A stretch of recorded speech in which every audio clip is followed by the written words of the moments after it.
Maha-Bharata, Part 1, Chapter 16, Mighty Jarasandha. After leaving Indraprastha, Krishna traveled quickly back to Dwaraka, and as he entered the city, he was greeted by relatives, friends, and countless citizens.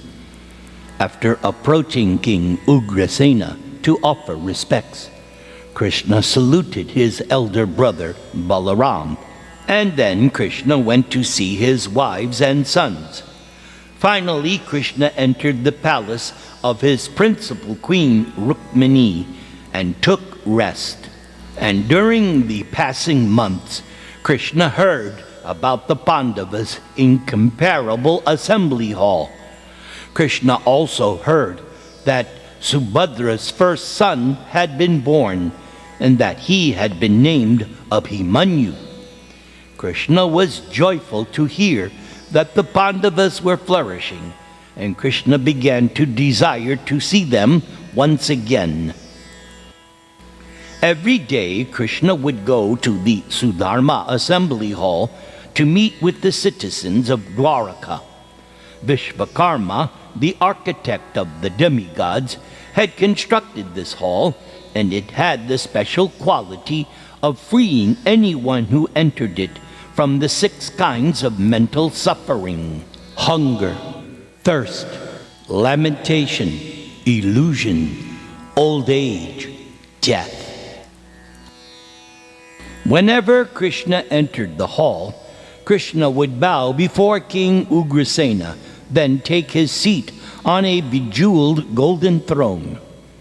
Although not the king of Dwaraka, Krishna was nevertheless respected as the most important person present in the assembly. The inhabitants of Dwaraka understood Krishna's divine status. They regarded Krishna as their natural leader, especially after Krishna had personally deposed the previous evil king Kamsa, who was Ugrasena's cruel son, and thus freed the citizens from Kamsa's reign of terror. Once everyone was settled in the assembly hall, jesters, dancers, and musicians were called out to entertain the Yadavas. Brahmanas recited Vedic texts or chanted hymns and prayers, and one could hear the sounds of mridanga drums, flutes, and bells around the hall, as well as blasts from numerous conch shells. Krishna and Balaram enjoyed the various performances, and they resembled the sun and moon amid so many shining planets. One day, soon after Krishna had received news of the opening of the Maya Sabha, a stranger arrived at the Sudharma hall. Krishna gave him permission to enter, and the messenger stepped forward with folded palms. The man introduced himself as a king from a distant territory, one that Jarasandha had conquered. This man explained how the Magadha king had become more and more unnecessarily aggressive, how Jarasandha imprisoned thousands of kings who he had conquered, and how Jarasandha kept them in a most wretched condition until he was ready to kill them in a sacrifice to Lord Shiva. This king had managed to escape and had come as a messenger on behalf of all the other kings who numbered over 20,000. O Krishna, O Ananta, O Unlimited One, we beg you to deliver us from our miserable condition. The evil Jarasandha is as powerful as 10,000 elephants. He has therefore been able to imprison us just as a lion captures a flock of sheep. We know that you are the most powerful person, and that you are always kindly disposed to those who seek your shelter. Therefore, please act for our good fortune. It was widely known that Krishna had fought and defeated Jarasandha many times, but that evil monarch had somehow escaped with his life. Jarasandha hated Krishna for his killing of Kamsa, who was both Jarasandha's friend and his son-in-law. So, in an attempt to avenge Kamsa's death, Jarasandha had marched against the Yadus again and again at the front of a vast army. But each time his army had been destroyed, and he had returned in shame to his kingdom just to rebuild his forces, ever burning with hatred for Krishna.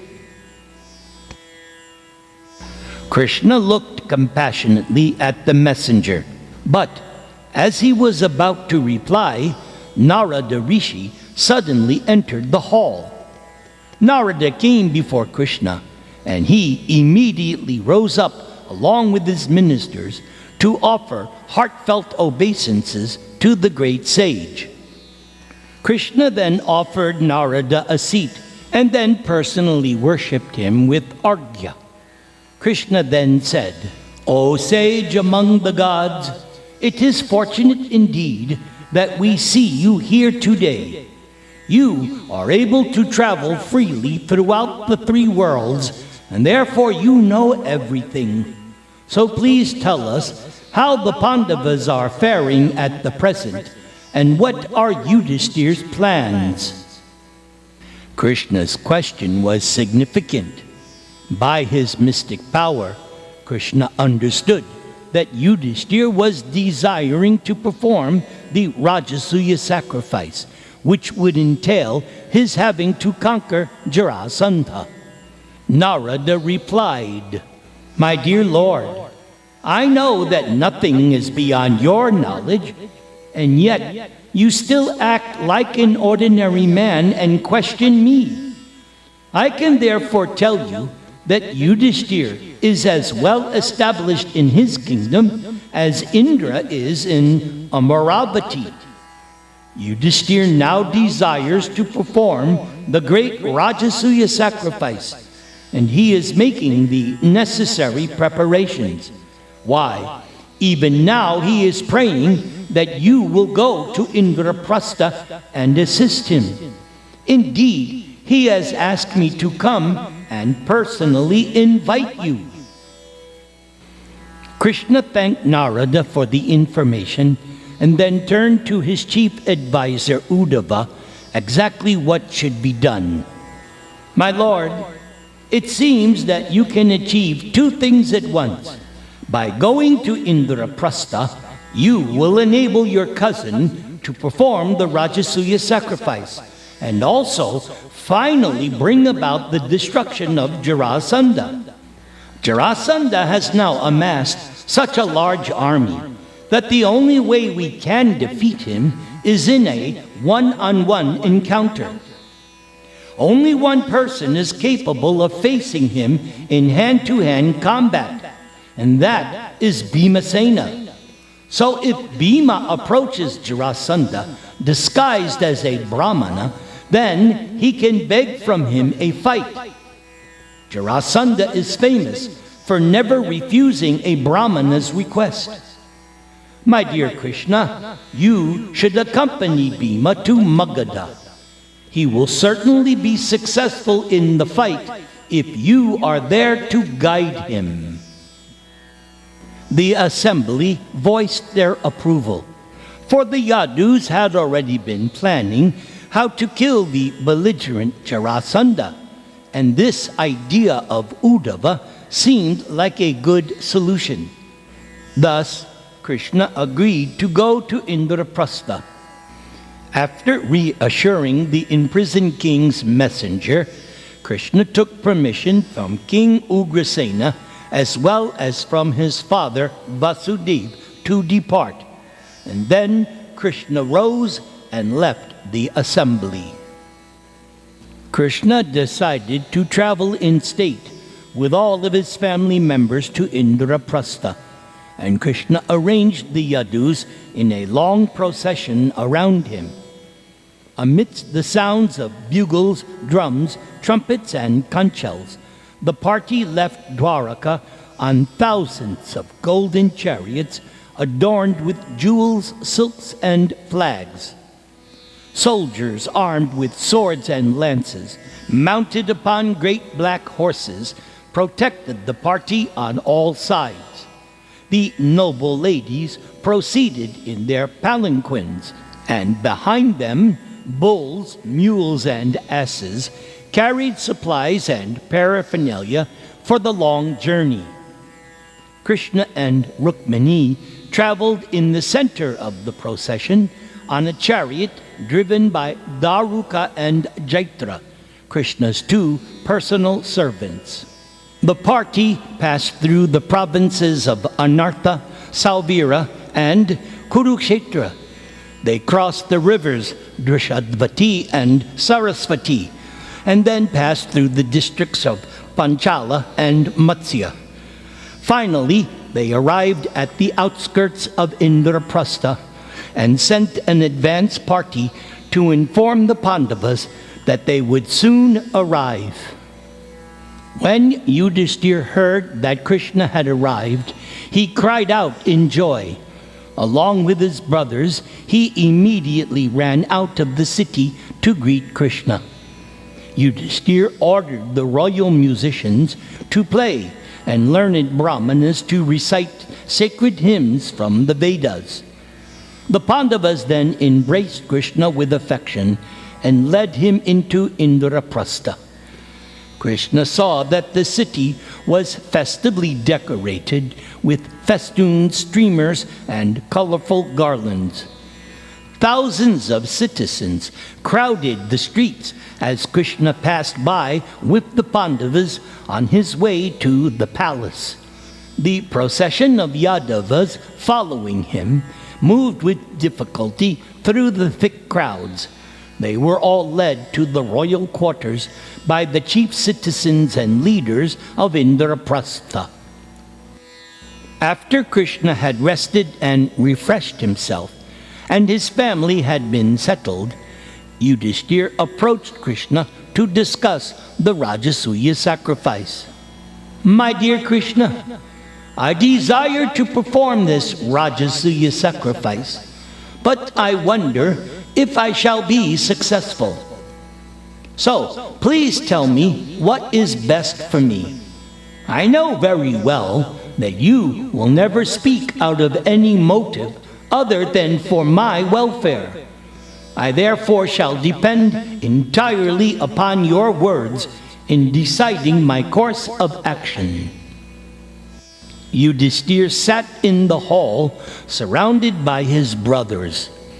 An iridescent rainbow glow protruded from the thousands of celestial gems set in the walls, and it lit up the faces of the Pandavas as they looked upon Krishna, awaiting his advice. In the expectant silence of the hall, the soft murmur of brahmanas chanting sacred hymns could be heard drifting in from nearby temples. Krishna sat peacefully with his hands in his lap. Maidservants, adorned with bright gold ornaments, fanned Krishna gently with chamara whisks and fans made of peacock feathers.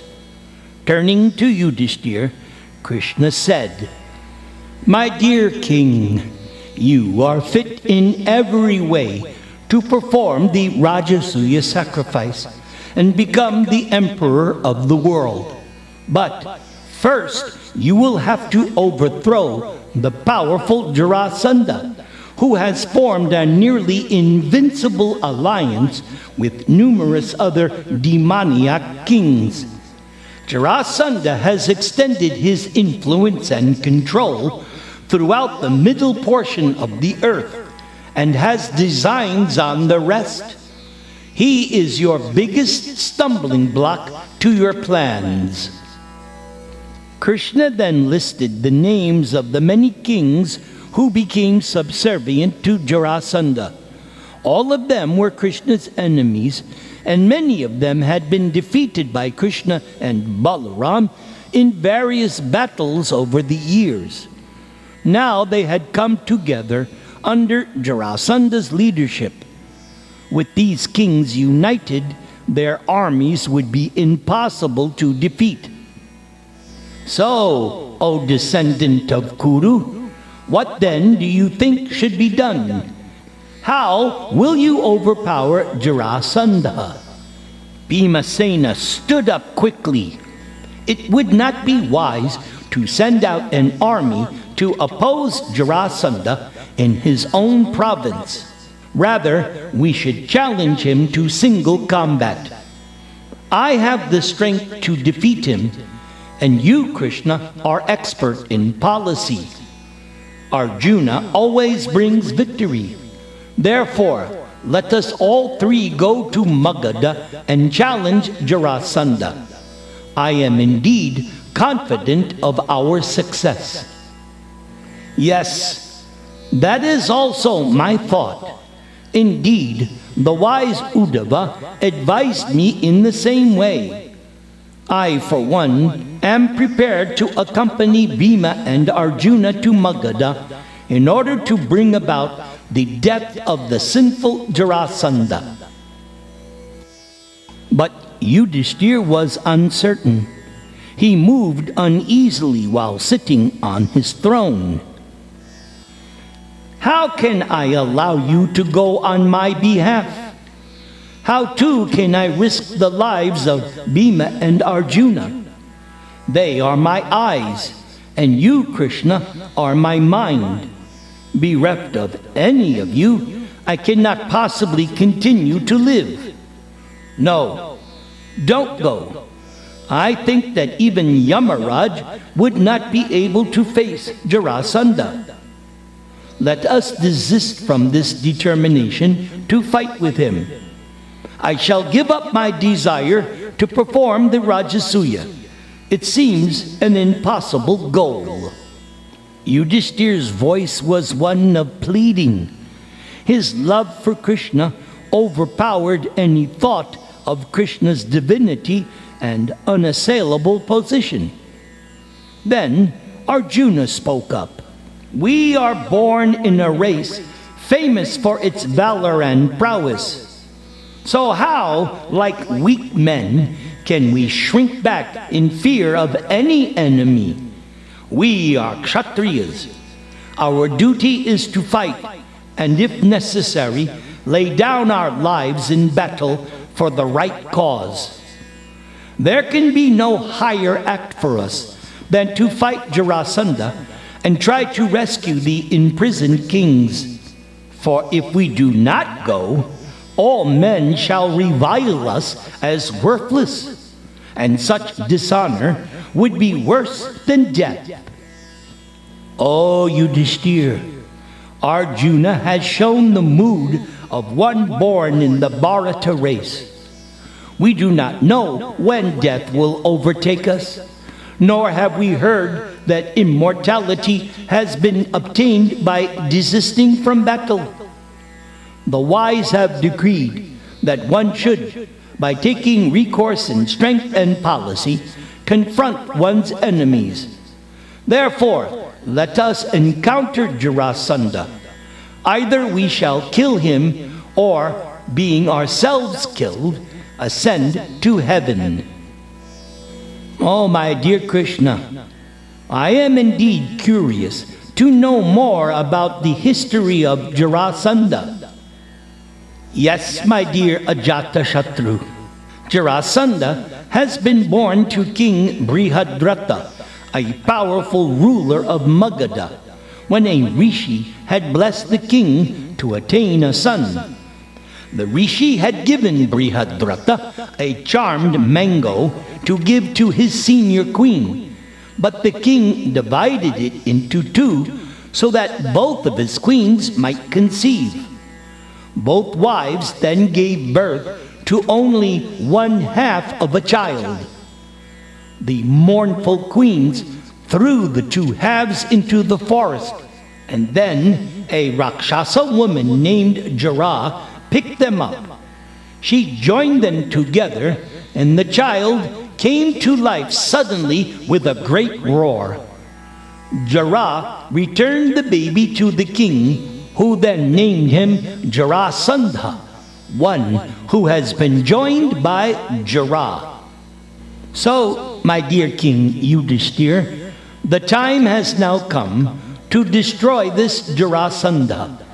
Without a doubt, Bhimasena will defeat him in single combat.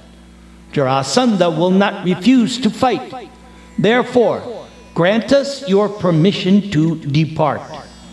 O Keshava, seeing your mind set upon this purpose, I consider Jarasandha already killed and all the imprisoned kings released.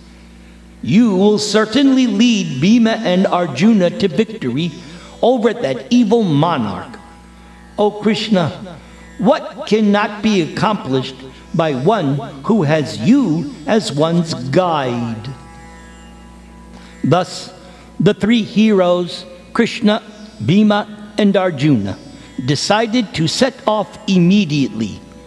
They dressed themselves as snatakas, or students just finishing their education and seeking charity.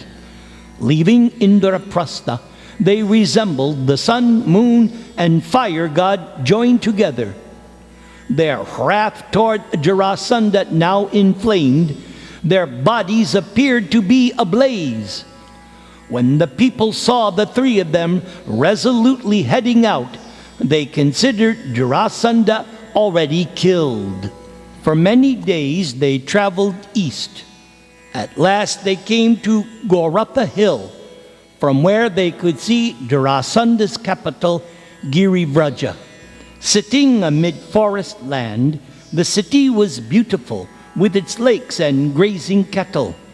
Fine mansions and palaces shone from the center of the city, and 5 large hills covered with blossoming trees surrounded it. Krishna told the two Pandavas that this region had long ago been developed by Lord Manu himself, the father of mankind. The largest of the 5 hills, named Chaityaka, protected the city's main gate. The 3 heroes ascended this hill and began to tear down its peak with their bare hands. They hurled boulders and created a landslide. At the foot of the hill was a massive drum made from the skin of a Rakshasa who Jarasandha had slain. Having been struck once, the drum would vibrate for a full month, and Jarasandha had it continually sounded just to warn anyone who even thought of attacking the city. However, Arjuna and Krishna smashed the drum to pieces. Coming down the hill, they awkwardly climbed over the wall surrounding the city in order to gain entrance. The guards stood back in surprise as the 3 apparent brahmanas made their unusual entrance. Bhimasena led them along the streets towards the king's palace. They saw numerous attractive, well-stocked shops. And as they walked past the flower vendors, they snatched garlands and put them on. They strode into Jarasandha's palace and made their way to the central courtyard. At that time, King Jarasandha was performing a sacrifice. The learned Brahmins of Girivraja had been witnessing fearful omens portending calamity. They had advised the king to fast and perform sacrifice just to ward off any evil. And as Jarasandha sat before the blazing fire, he saw 3 powerful men approaching him dressed as snatakas and adorned with garlands. Accepting them as brahmanas, Jarasandha immediately rose to greet them. "Oh, you are welcome." Krishna then spoke. "O king, My two friends are observing a vow and will not speak until midnight. At that time, they will tell you the purpose of their visit." Krishna knew that Jarasandha himself had made a vow that he would give to any Brahmana whatever he asked, even if that Brahmana came at midnight. So Jarasandha had them quartered in his palace and said he would visit them at that time. And that evening, Jarasandha entered their room and worshipped his 3 Brahmana guests with proper ceremonies, offering them gifts of milk-bearing cows. But his guests refused the worship and gifts. Then Krishna spoke. "O king, we have come seeking a special kind of charity from you. You are famous for giving Brahmanas whatever they want. For a great man, there is no charity that cannot be given. Why, even one's body may be sacrificed for the proper cause. Therefore, please grant us our request." Jarasandha looked at them closely. With their colorful robes and bright garlands, they did not look like any Brahmins he had ever seen. But as they had come to him in that guise and were asking charity, he could not refuse. "Yes, I am prepared to give you whatever you may ask. However, you 3 do not appear to be actual Brahmanas, dressed as you are, decorated with flowers. Your long arms, smeared with fragrant sandalwood paste, resemble tree trunks. Your hands carry scars from a bowstring, and you tore down the peak of the Chaityaka hill and entered the city as enemies would. You have also refused my worship. So, such behavior befits an enemy. I do not think you are Brahmanas. No, I think you are Kshatriyas. Now, tell me honestly, for truth is the ornament even of kings." Krishna returned Jarasandha's icy stare with a smile. "Your observations are accurate. We are not Brahmanas. The Snataka vow may be followed by Kshatriyas as well as Brahmanas. And you have surmised correctly that we are enemies. Thus, we have entered your city violently and declined your worship. We have come to beg from you a duel." Jarasandha was surprised. "I do not recall ever having done you any harm. Indeed, I am innocent of any crime. One who assails an innocent man receives sinful reactions which will send one to hell. I always observe the duties of my Kshatriya order. I protect the people and render them no harm. Why then do you see me as an enemy?" Now Krishna was angry. "O king, we represent one whose desires to uphold the dignity of the royal line and establish religion throughout the world. How do you consider yourself religious when you have imprisoned so many kings, numbering over 20,000? You intend to offer them as a human sacrifice to Rudradeva. To treat these kings as if they were beasts. Who could do such a thing except someone as sinful as you? You will certainly reap the results of your sinful acts, for the law of karma is infallible. Although you consider yourself without any equal, we will soon crush your pride. We wish to free those captive kings. Now, Jarasandha, these 2 are Bhima and Arjuna. And as for myself, I am your old enemy, Krishna." Now follow the Kshatriya duty and fight with us today.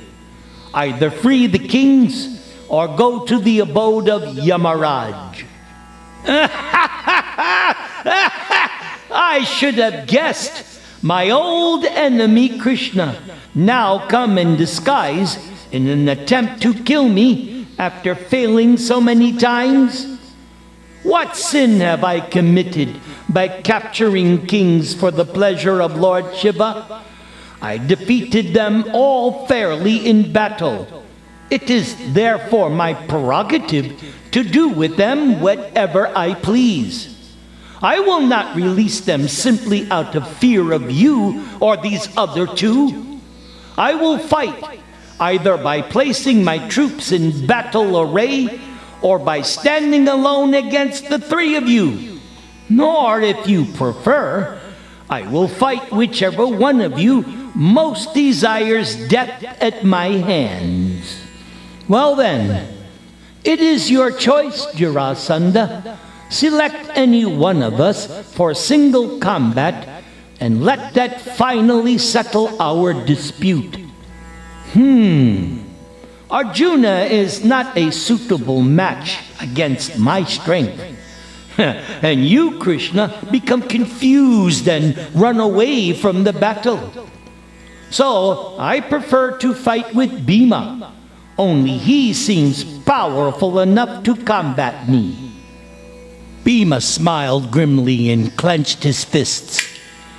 He furrowed his brows, glaring at Jarasandha. They agreed to meet at sunrise, and so the king left to make preparations for the fight. Jarasandha had Brahmanas utter auspicious Vedic hymns over him, and he smeared his body with sacred ointments which had been offered to the gods. Jarasandha then placed his son upon the throne and bound his hair in a tight knot. Removing his royal robes, Jarasandha wore only a loincloth. And as the sun rose, he went out of the city along with Bhimasena, for whom Krishna had performed various ceremonies to invoke the blessings of the gods. Jarasandha had 2 massive clubs fetched from his armory. The 2 fighters then took hold of the clubs and entered a large roped-off arena just outside the city gates. They appeared like 2 mighty lions staring at each other in fury. At a signal given by a Brahmana, they rushed at each other, shaking the earth with their every step. The 2 powerful heroes roared as they came together. They each swung huge blows, creating fearful sounds and a shower of sparks as their maces collided. Wheeling and dodging, they resembled 2 dancers on a stage. Onlookers were dazzled by their expertise with the club. They smashed one another with all their strength, but neither gave in. Each was as powerful as 10,000 elephants, and they merely laughed as the mace struck them. Soon, both clubs were shattered, and so they threw them aside, continuing the fight with their bare hands. They seized each other's necks and dragged one another around the arena. Each looked for an opportunity to throw his opponent down. Bhima grabbed Jarasandha and tried to crush him with his arms. Jarasandha broke free and swung out his leg, trying to unbalance Bhima. Sometimes they raised their arms, sometimes dropped their arms, and sometimes held them close. Lifting their fists, they aimed blows at particular parts of each other's bodies and then suddenly brought them down somewhere else. The whole arena resounded with their shouts and the sounds of their slaps and punches. Both were expert wrestlers, and again they exhibited many wonderful movements. They clasped each other's arms and waists and pressed with great force. Roaring like clouds, they fought relentlessly like a pair of maddened elephants. By now, a large crowd had formed around the arena. Citizens of every class came to see the fight, and they gasped in astonishment as the two wrestlers grappled. The sound coming from the arena resembled claps of thunder or a fallen cliff. The very earth itself shook violently as they rolled about, being locked together. Neither showed any sign of fatigue as the fight continued throughout the day up until sunset. As darkness fell, the fight was ceased until the next morning. Jarasandha invited Bhima, Arjuna, and Krishna back to his palace and entertained them as honored guests. Even though they were enemies, Jarasandha felt it was his duty to respect them. The next morning, the fight resumed. Again, it continued throughout the entire day without either fighter gaining any advantage. And as evening fell, they once again returned to the king's palace. The fighting went on for 28 days. Bhima began to feel it would never end, for there seemed to be no way to overpower Jarasandha, who also felt respect for his opponent. Jarasandha had never before been equaled in single combat, but it appeared that this Pandava was invincible. And so, on the 28th day, Krishna considered how Bhima might end the fight. Since Jarasandha had been joined at birth by the Rakshasi Jara, Krishna knew that Jarasandha could be defeated by bifurcating his body. Bhima should thus tear him into two halves. When Bhima was able to see him, Krishna picked up a twig, splitting it right down the middle. And Bhima caught the hint. Finding an opportunity, Bhima threw Jarasandha to the ground and stood on one of his legs. Bhima then took hold of the other leg and pushed it forward. With a tremendous roar, Bhima tore Jarasandha in two from the anus, including up to the head. With a scream, King Jarasandha died, and that scream echoed throughout the entire city. The citizens were shocked, and they rushed to see what had happened. They found Bhima standing over the two halves of the slain monarch. As all the citizens cried out, "Alas!" Krishna and Arjuna came forward to embrace Bhimasena. The three of them then went back to the city and ordered Jayatsena, Jarasandha's son, to release the imprisoned kings from the mountain fortress where they were held captive. The kings came down to the city and offered their respects and worship to Lord Krishna. As Krishna and Arjuna and Bhima sat within Jarasandha's palace, all of the more than 20,000 captive kings bowed down before them. And on behalf of all of them, one king addressed Lord Krishna. "O Lord, we can clearly understand that our sufferings at the hands of Jarasandha is only the result of our own past sinful activities. We now realize that Jarasandha's humiliation of us was actually providential, for it has forced us to give up our false prestige. We were proud of our strength and positions, and we simply engaged in fighting other kings for supremacy and wealth, thereby causing the death of so many people. Now that we are in a helpless and wretched condition, we can only depend upon you. But that is our great fortune." Jayatsena agreed to accept the authority of Yudhishthir, and after being properly installed by Krishna as king of Magadha, Jayatsena arranged transport back to Indraprastha for Krishna, Bhima, and Arjuna. Upon their arrival, Krishna went to Yudhishthir and said, "O best of kings, by good fortune, Jarasandha has been killed, and all of the imprisoned kings are now freed, and both Bhima and Arjuna are unharmed." Yudhishthir then joyfully embraced his two younger brothers as well as Krishna.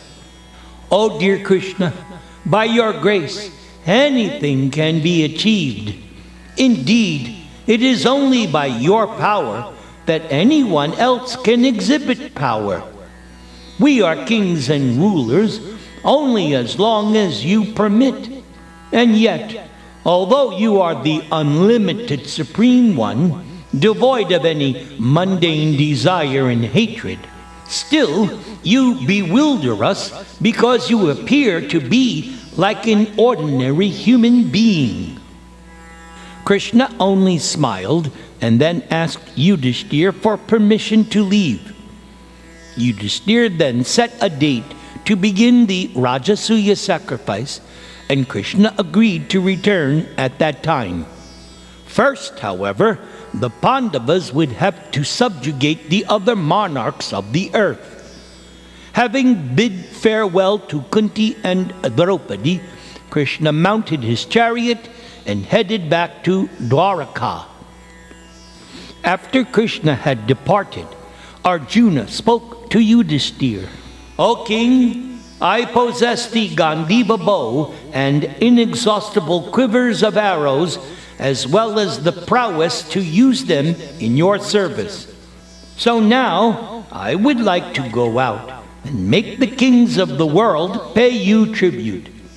Allow me to go north and conquer all those kingdoms." "O Dhananjay, you have my permission. Leave on an auspicious day after gaining the blessings of the Brahmanas. Doubtlessly you will gain victory over all." Arjuna gathered a large number of troops and soon left for the north.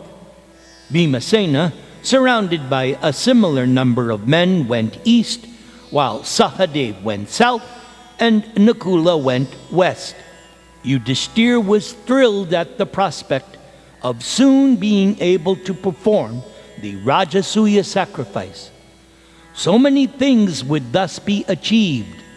His noble father would be raised to the highest heaven, and the world would be placed firmly on the path of Dharma.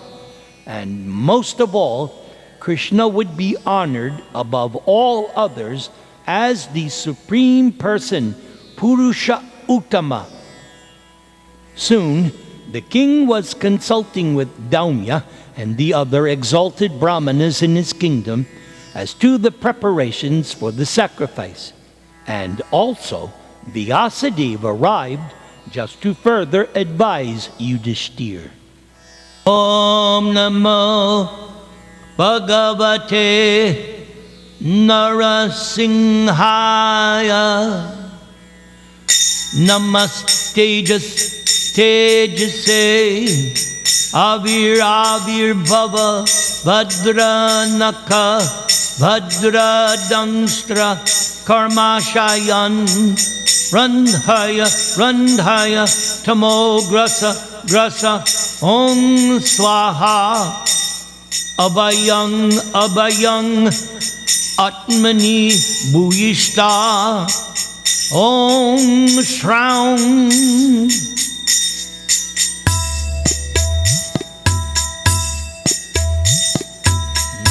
Namaste Narasimhaya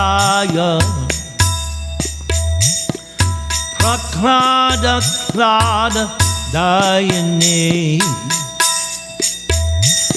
Hiranya Kashipur Bhakshaha Shilatanka Nakalaye Ito Nrsimha Bharato Nrsimho Yato Yato Yamitato Nrsimha Bahir Nrsimha Hridaye Nrsimho Nrsimham Ading Sharanang Prapadye Tavakara Kamala Vare Nakam Adbhuta Sringam Dalita Hiranyakashipu Tanu Bringam Keshavadrita Narahadi Rupa Jaya Jagadisha Hare Jaya Jagadisha Hare Jaya Jagadisha Hare Keshavadrita Nrsimha Rupa Jaya Jagadisha Hare Jaya Jagadisha Hare Jaya Jagadisha Hare Jaya Jagadish Jaya Jagadish Jaya Jagadisha Hare Hare Krishna Hare Krishna Krishna Krishna Hare Hare Hare Rama Hare Rama Rama Rama Hare Hare Don't play with Maya, 'cause you're playing with fire. Don't play with Maya, 'cause you're playing with fire.